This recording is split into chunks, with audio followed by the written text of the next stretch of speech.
Where are 1% of American adults? Oh, I imagine we could find out, couldn't we? We could use Google Earth, because some of them are quite big. There's one. He's got his own postcode. 1% of the population, which is, what's the population? It's about 300 million, isn't it? So you're talking about between 2.5 and 3 million, say? Jail. Yes. G for jail. English spelling of jail, of course, but it is G for jail. Really, that many people? 3 million people are locked up? Well, 2.3, which is 1 in every 99.1 adults. All of those guys there are innocent as well, because they all were arrested for having switchblades, but they've all only got one arm. Well spotted.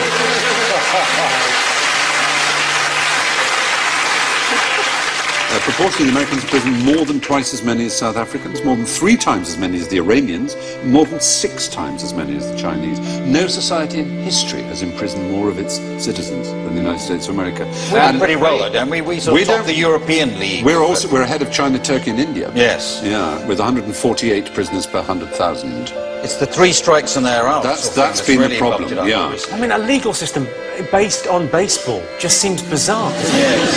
We don't seem to understand the law. It's all very complicated. What's simple? What do people like? Baseball. Right then. Here's the rule. 3 strikes and you're out, yeah. Mental. What it means is if the first 2 strikes, the first 2 crimes you're convicted of are serious enough, the third one, no matter how trivial, will get a life sentence, 25 years or more. So, for example, Leandro Andrade is serving 2 consecutive 25-year terms for shoplifting 9 videotapes. Or... He took 9? Yes. Kevin Webber, 26 years for stealing 4 chocolate chip cookies. It's astonishing. Well, it's really stupid, isn't it? Because if you know you're on this sort of deal... Yes. Yeah. Take 5. Yes. That is the idea, Do another murder. Do a bank job. There's no point. There's no point doing anything trivial. If you're going to get caught. It is a bit bonkers. But the racial numbers are a bit worrying. And the gender numbers, it's 1 in 30 men aged 20 to 34 is behind bars. But for black males, that's 1 in 9. 1 in 9. There are more 17-year-old black people in jail than in college. So 5% of the world are American, 25% of all prisoners Isn't the real are American. controversy with this the business end of it? Well, that's true. It's also, as you say, right, it is a business. Because it's not just license plate, they make loads of stuff. Well, one of the things I should have said when talking about contraband is that you're not allowed to bring into America anything that's been made by forced labor or prisoners. But in America, you can almost say, if you were so minded, that they've reinvented the slave trade. They produce, for example, 100% of all military helmets, ammunition belts, bulletproof vests, ID tags and other items uniform, 93% of domestically produced paints, 36% of home appliances, 21% of office furniture, which allows the United States to compete with factories in Mexico because, of course, obviously the workers can't refuse to work for 25 cents an hour. I'd very much like to say something hilarious, but something must be done. It is. Yes. It feels a bit more question-timey to say. It is a bit amazing, isn't it? Yeah. It's extraordinary. Yeah. It's slavery by the back door. Exactly. What it? Plenty for you to work. You get solitary confinement if you refuse to work. Yeah, more than 1 in 100 American adults are in jail.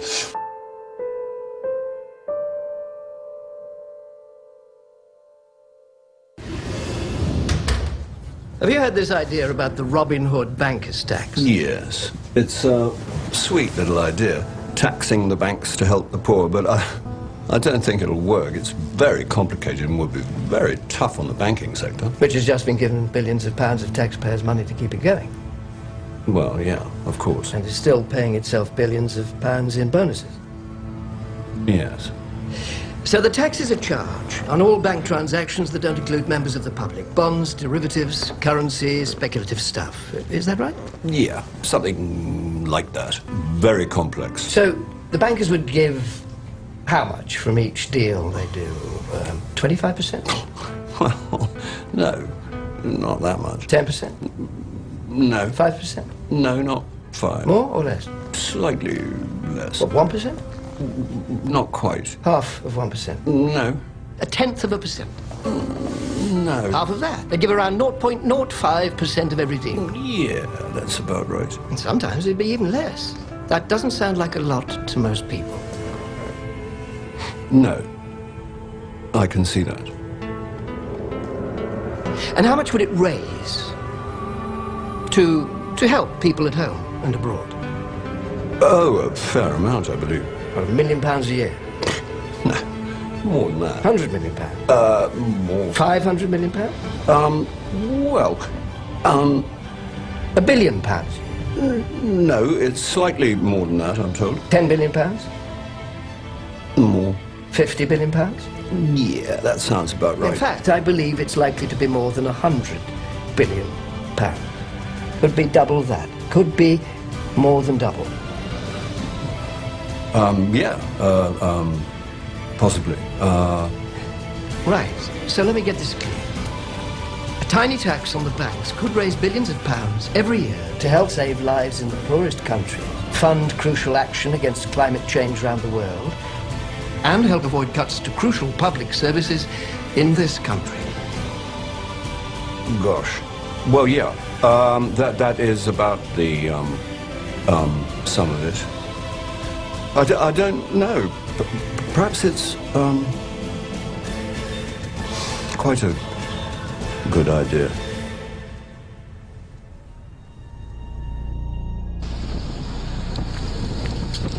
Okay, this is a moment in history. We are here with Sam Capilano and from the Squamish Nation in Red Jacket, and we're placing what's called a permanent eviction notice to the courthouse.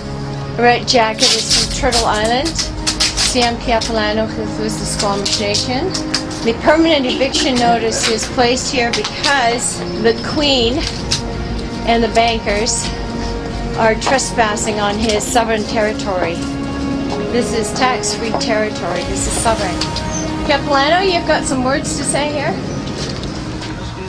This is part of the Squamish Nation. It has been. My grandfather told me that when they first came, they separated, divide and conquer with the idea. Now this is known as another nation, but I know it's our land, so I'm not afraid to stand up anywhere and tell anybody. Red Jacket, you got a few words? Yeah, I'm Red Jacket. I'd like to tell the people that for 537 years since the two-row wampum belt was put in place, it was total destruction. And if we don't correct these here alterations that our judges in the justice system, so-called justice system, I never heard such a farce in my whole life. 60 years from now, this here earth, there's no changing back. It'll go into another Mars. Total destruction. Don't the judges understand this, or they sleep? Who taught them? What university taught them? Where do they get their education? Don't they know they're on death row? We just finished entering and going through a procedure at the Richmond Provincial Court, and what happened was my name got called out. I didn't correct her, which I was kind of thinking of doing, but then I thought, okay, I'm just going to present myself as who I am standing in front of her, because she seemed actually quite like a nice judge. So when she said, when I stepped up to the mic, I said I claim common law jurisdiction. She right away rattled off all the charges and wanted to ignore that statement, and then she asked me, how do I plead? And I said, I do not consent and I waive the benefit. And I think that's a really powerful statement that I want to teach to a lot of people, because when you enter a plea, you enter into a contract. Whether it's guilty or not guilty, it is their way of saying you have understood the jurisdiction that they want you to respond with, and the guilty or the not guilty is something that you actually perjurize yourself with. So when I said I do not consent, meaning I do not consent to you making any legal determinations against me, I do not consent to your jurisdictional claims against me, and I do not consent to contracting with me. Quite final with that. And because I had claimed common law jurisdiction at the beginning of my statement to the judge, she realized that I knew what I was doing, and she dismissed the case right away. So I'm really, really pleased with the outcome. After that, I actually met up with Paul Gibson in the lobby of the provincial court, and went up to him and shook his hand, and he said, and yeah, you are? And I said, oh, Irene Gravenhorst, and I told him that they dismissed the case, and he went, oh, too bad. It was orchestrated that Paul shows up after the case was dismissed so that he didn't have to deal with these issues. And being on the stand, on the record, for being the debtor to the contract. Oh, and I have to tell you that it's going to cost $3 billion. It's fine, ma'am. Okay.